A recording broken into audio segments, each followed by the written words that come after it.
사도신경으로 우리의 신앙을 하나님 앞에 고백합니다.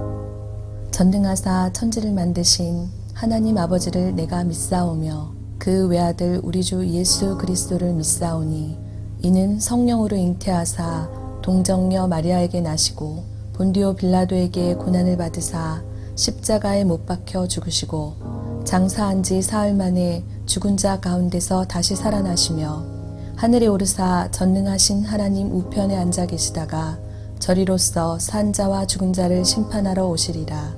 성령을 믿사오며 거룩한 공회와 성도가 서로 교통하는 것과 죄를 사하여 주시는 것과 몸이 다시 사는 것과 영원히 사는 것을 믿사옵나이다. 아멘. 오늘의 말씀 레위기 6장 8절에서 23절 말씀입니다. 여호와께서 모세에게 말씀하여 이르시되 아론과 그의 자손에게 명령하여 이르라. 번제의 규례는 이러하니라. 번제물은 아침까지 제단 위에 있는 석쇠 위에 두고 제단의 불이 그 위에서 꺼지지 않게 할 것이요. 제사장은 세마포 긴 옷을 입고 세마포 속바지로 하체를 가리고 제단 위에서 불태운 번제의 재를 가져다가 제단 곁에 두고 그 옷을 벗고 다른 옷을 입고 그 재를 진영 바깥 정결한 곳으로 가져갈 것이요.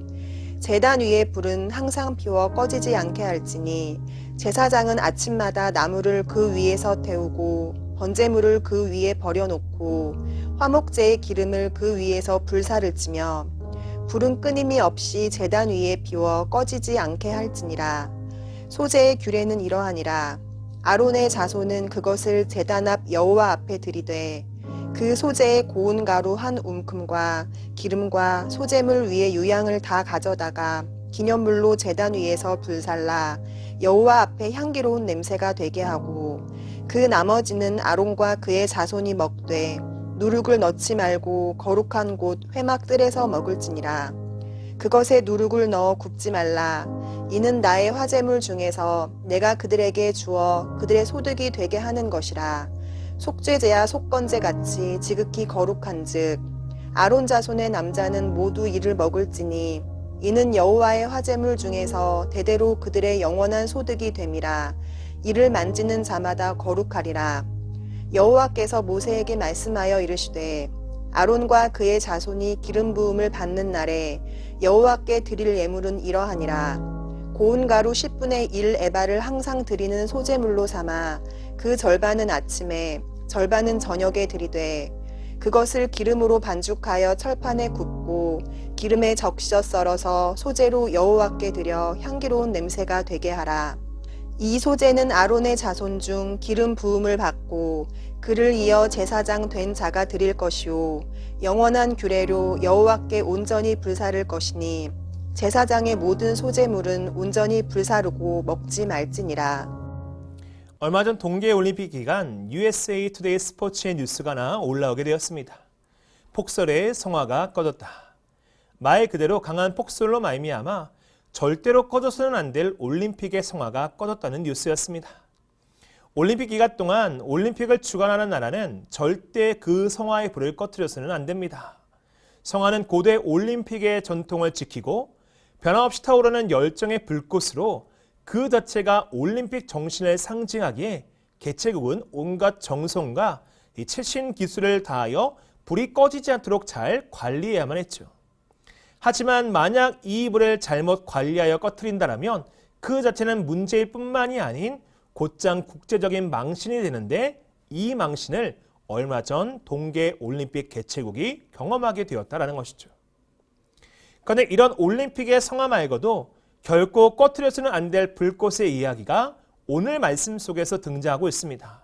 그것은 바로 성막의 제단 불꽃입니다. 지금까지 앞서서 구약의 5대 제사에 대한 내용의 설명을 한 후 이제는 제사장들이 제사에 대하여 알아야 될 내용들을 차례대로 설명하기 시작합니다. 특별히 오늘 본문은 번제와 소제에 대한 규례입니다. 그런데 어떤 제사든지 빠짐없이 반드시 지켜야 할 규례가 한 가지 있으니 그것은 바로 제단의 불이 꺼지지 않게 하는 것이죠. 모든 제사는 제물을 드림으로 시작하고 끝을 맺게 됩니다. 제물은 동물이 될 수도 있고 곡물이 될 수도 있습니다. 공통점은 모든 제물은 불에 살라 하나님께 드릴 향기로운 냄새로 만들어야 한다는 것입니다. 백성들은 하나님께 제사를 드리고 하나님은 그 제사를 받으십니다. 하지만 하나님이 세상에 직접 내려와 그 제물을 취하여 올라가시는 것은 아니죠. 그렇게 백성들은 언제나 자신의 제물을 불에 사르고 그것들을 향기로운 냄새로 만들어 하나님께 올려드려야 하는 것입니다. 그럼 하나님은 그들의 냄새가 아닌 그들의 중심을 보시고 그들의 제사를 받아주시며 그들의 중심을 보시고 회개와 참회를 받아주신다라는 것이에요. 이처럼 그들의 제사는 낮과 밤 끊임없이 드려져야 했기에 이 제단의 불꽃은 결코 꺼져서는 안 됐다라는 것이에요. 하지만 근본적으로 제단의 불을 꺼트려서 안 되는 이유는 그것이 바로 하나님의 명령이기 때문입니다. 오늘 말씀 8절과 9절 말씀 함께 한번 읽어볼까요? 시작! 여호와께서 모세에게 말씀하여 이르시되 아론과 그의 자손에게 명령하여 이르라. 번제의 규례는 이러하니라. 번제물은 아침까지 제단 위에 있는 석쇠 위에 두고 제단의 불이 그 위에서 꺼지지 않게 할 것이요. 제단의 불이 꺼지지 않도록 하라는 것은 하나님의 명령이죠. 제사장들은 이 하나님의 명령에 따라 제단의 불이 사라지지 않도록 늘 애를 쓰고 관심을 기울여야 했습니다. 그럼 왜 하나님은 과연 제단의 불을 절대 꺼트리지 않도록 하라라고 명령하였을까요? 그것은 바로 제단의 불이라는 것은 하나님과의 온전한 관계를 뜻하기 때문입니다. 이스라엘은 늘 하나님 앞에 제사를 드림으로 말미암아 하나님과의 화목함을 유지하죠. 하나님은 그들을 창조하셨고 구원하셨고 인도하신 분이십니다. 그들은 그런 하나님 안에 거해야 됐고 그들은 하나님과 늘 동행하는 삶을 살아야만 했다라는 것이에요. 그리고 이러한 온전한 관계를 맺기 위해선 하나님께서 직접 내리신 불 위에 늘 제사를 드리는 삶을 살아가야만 했다라는 것이에요. 출애굽기 29장 42절과 43절의 말씀을 보면 이는 너희가 대대로 여호와 앞 회막문에서 드릴 번제라. 내가 거기서 너희와 만나고 내게 말하리라. 내가 거기서 이스라엘 자손을 만나리니 내 영광을 인하여 회막이 거룩하게 될지라. 이어서 45절과 46절의 말씀을 보면 내가 이스라엘 자손 중에 거하여 그들의 하나님이 되리니 그들은 내가 그들의 하나님 여호와로서 그들 중에 거하려고 그들을 애굽 땅에서 인도하여 낸 줄을 알리라. 나는 그들의 하나님 여호와니라 라고 말씀하고 계십니다. 이러한 하나님이 함께 보시고 이러한 하나님이 늘 그들과 함께 동행하기를 원하시는데 만약 제단의 불을 꺼트린다면 그것은 이스라엘과 하나님의 이 좋은 관계가 깨어지고 단절된다라는 정말 안 좋은 의미를 담고 있다라는 것이죠. 하나님과의 관계가 단절되면 누구 손해입니까? 이스라엘의 손해예요. 하나님의 임재 없이 그들은 광야의 삶을 살아낼 수 없죠. 하나님의 도움 없이 그들은 가나안 땅을 정복할 수도 없다라는 것이에요. 그래서 그들은 늘 제단의 불 가운데 살아계신 하나님을 만나고 그분과 교제하고 화목함을 유지해야 되는 것입니다. 이 관계가 깨어지면 이스라엘이 분명 죄와 고난의 길로 나아갈 것이 자명했기 때문입니다. 그렇게 제단의 불의 관리를 맡은 제사장들의 사명은 너무나도 큰 것이죠. 오늘 말씀 12절과 13절 말씀 볼까요? 함께 한번 읽어봅니다. 시작! 제단 위의 불은 항상 피어 꺼지지 않게 할지니 제사장은 아침마다 나무를 그 위에서 태우고 번제물을 그 위에 버려놓고 화목제의 그림을 그 위에 불사를 치며 불은 끊임없이 제단 위에 피어 꺼지지 않게 할지니라. 하나님의 반복적인 명령을 통하여 제단의 불이 절대로 꺼지지 않도록 강조하여 말씀하고 계신 것입니다. 이에 제사장들은 늘 제단의 불을 위하여 순서와 순번을 정해놓고 불을 바라보고 또 바라보며 관리해야만 했죠.